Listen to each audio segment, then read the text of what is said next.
Welcome back to Inner Spiritualism. Today we will deep dive into the life of one of the most fascinating and tragic heroes of Mahabharata, Karna.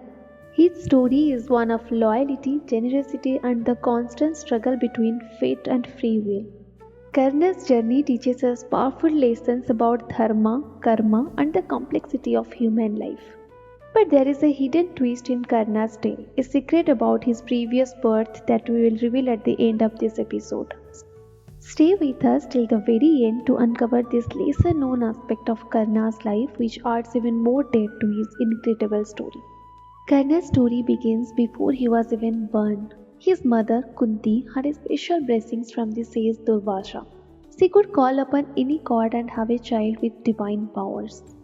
Out of curiosity and not realizing the consequences, Kunti invoked Surya, the sun god. As a result, Karna was born with golden armor and earrings, gifts from Surya that made him invincible.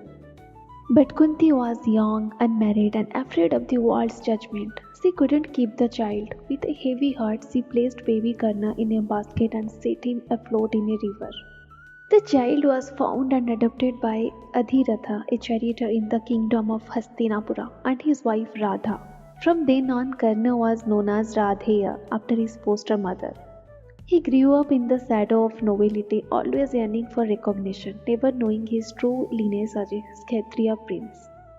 Despite being the son of a god, Karna's life was full of hardships. He was always treated as a commoner, but he dreamed of becoming a great warrior. Rejected by established school because of his supposed low birth, he turned to Dronacharya's rival, Parshurama, for training. Karna mastered the art of warfare under Parshurama but kept his true origin hidden. One day, as Parshurama was resting on Karna's lap, a scorpion bit Karna. He bore the pain silently, not wanting to disturb his guru. When Parshurama woke up and saw the wound, he realized Karna was not a Brahmin but a Kshatriya. Angry at the lie, Parshurama cursed Karna, saying that one day when he needed his skills the most, he would forget everything he had learned.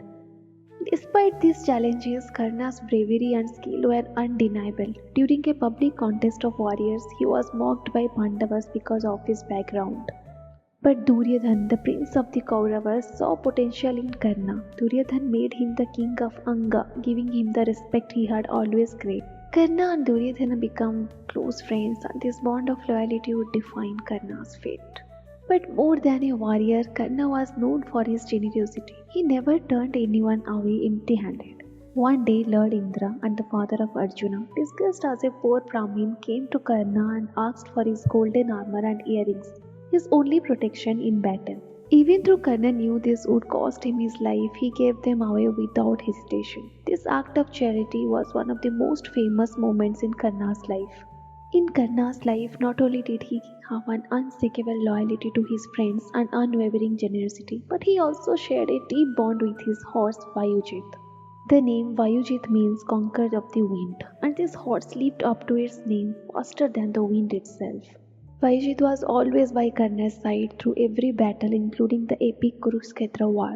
Their bond was not just one of a warrior and his steed, but one of the deep affection and loyalty. Karna loved and cared for Vayujit immensely. Even in the end, after Karna's tragic death, Vayujit remained loyal to his master. At Karna's funeral, Vayujit stood beside the cheetah, mourning his master. Overcome with grief, Vayujit jumped and made noise as his beloved Karna's body was cremated. Seeing this horse loyalty and sorrow, Lord Krishna gently placed his hand on Vayujit to console the heartbroken horse, comforting him as he had comforted Karna in life. This powerful moment is a testament to Karna's ability to inspire love and loyalty in all those who knew him, even in horse. This story of Vayujit adds a unique layer to Karna's already remarkable journey. And remember, stay tuned until the end of this episode where we will reveal Karna's previous birth, a secret that adds even more depth to his life and legacy. Before the great battle of Kurukshetra, Krishna approached Karna with a proposal, knowing Karna's true identity as the eldest son of Kunti and the rightful heir to throne. Krishna offered him the chance to join the Pandavas. Krishna told Karna that if he joined his brothers, he would be crowned king and the war could be avoided. However, Karna refused. Despite knowing that he was the eldest Pandava, he chose loyalty over birthright. He was indebted to Duryodhana, who had stood by him when everyone else rejected him. Karna's refusal shows his unwavering loyalty even when offered power and glory by Krishna himself. There is a lesser known story about Karna's relationship with his son Vrishasena. Vrishasena was a valiant warrior who fought alongside his father in the Kurukshetra war. During the battle, Vrishasena was killed by Arjuna, which deeply affected Karna. However, in a display of remarkable resistance, Karna did not allow his personal grief to influence his actions, continuing to fight without seeking vengeance out of the personal emotion.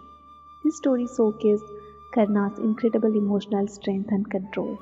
Now there is a lesser known story that adds even more depth to Karna's life. In a previous birth, Karna was a powerful demon named Sahasra Kavacha, which means the one with a thousand armors. Sahasra Kavacha had a special boon from Brahma. He could only be killed if someone broke one of his armors, but each armor required thousand years of penance to destroy. Because of this boon, Sahasra Kavacha became nearly invincible and terrorized the gods. At this time, two sages named Nara and Narayana lived in an ashram in the Himalayas. These sages were actually incarnations of Lord Vishnu, Narayana. The more spiritual of the two was a divine incarnation, while Nara was more warrior-like. Both were embodiments of Vishnu's cosmic balance between spirituality and strength. When the gods and sages sought refuge from Sahasra Kavacha's tyranny, Nara and Narayana took up the responsibility to destroy him. Nara and Narayana devised a unique strategy to defeat Sahasra Kavacha. They took turns into the fight against the demon. While one of them would meditate and gather spiritual energy, the other would fight the demon and attempt to break his armor. The battle was extremely difficult and lasted for an unimaginably long time. After each turn, one armor was broken, but the process had to be repeated over and over again. Nara and Narayana kept switching places, one fighting the demon while the other meditated, gathering enough spiritual power to continue the battle. After many thousands of years, Nara and Narayana managed to break 999 of Sahasra Kavacha's armors. But just as the final battle for the last armor was about to take place, the demon fled to the earth and sought refuge with Surya, the sun god.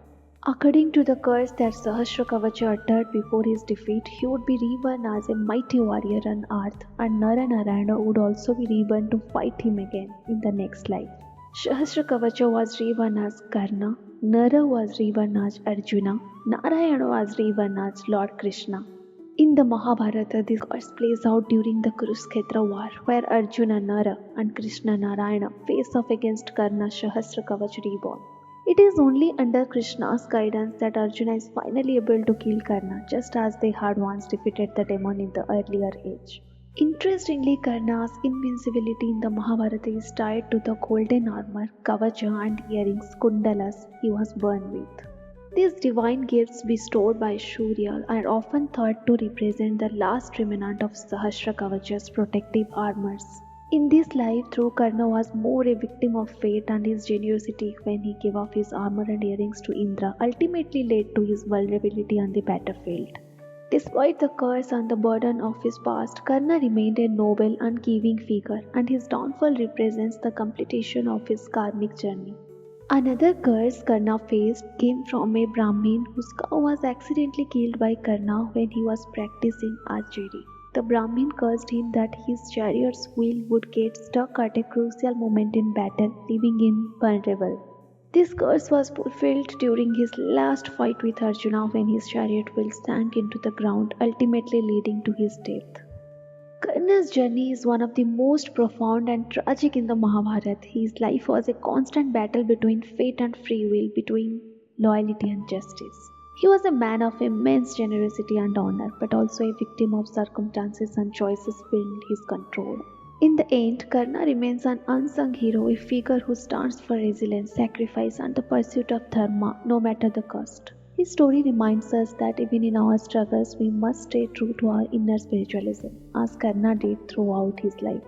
Thank you for listening to Inner Spiritualism. Stay tuned for more journey into the lives of great spiritual heroes. Don't forget to subscribe, and may your inner light always guide your path.